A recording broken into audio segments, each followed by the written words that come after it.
Good evening. This is HorseRacingNation.com handicapper Jared Horak, and welcome to my 2014 Kentucky Derby Contender video series.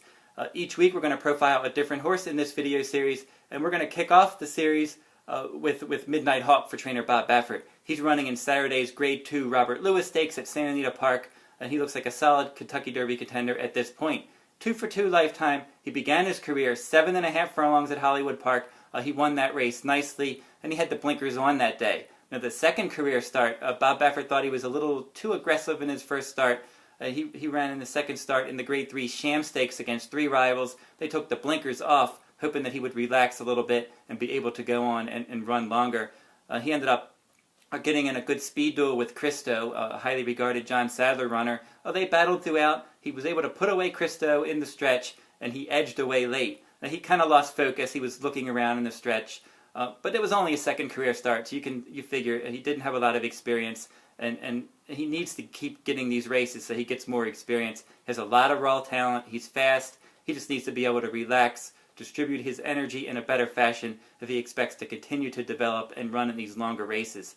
I like the distance progression. 7.5 furlongs in the debut, 8 furlongs second time out, 8.5 furlongs for the Robert Lewis Stakes. If all goes well, he's probably going to run in the Santa Anita Derby at 9 furlongs after that. And then, obviously, the Kentucky Derby's 10 furlongs. So each time he'll run in a longer race if he continues to go and win these races and get on this nice pattern for trainer Bob Baffert. Now, Bob Baffert's had a lot of success in Triple Crown prep races and in the Triple Crown races themselves.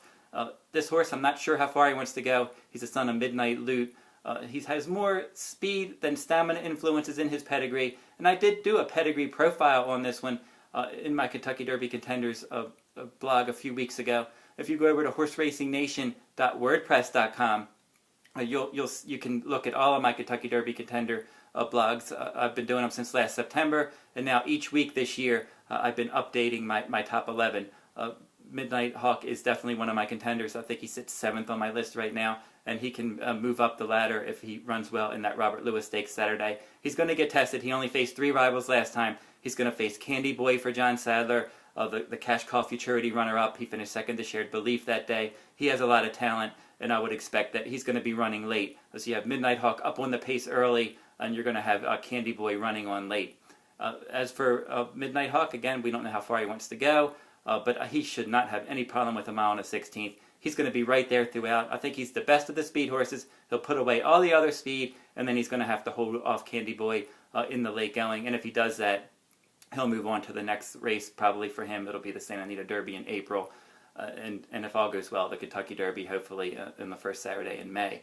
If you go over to HorseRacingNation.com, you can see all the top Kentucky Derby contenders. And as I mentioned, if you go over to HorseRacingNation.wordpress.com, you'll see all of my Kentucky Derby contenders video blogs, which you'll see at Horse Racing Nation as well. And then you also see my written blogs where I have my top 11 that I update every week.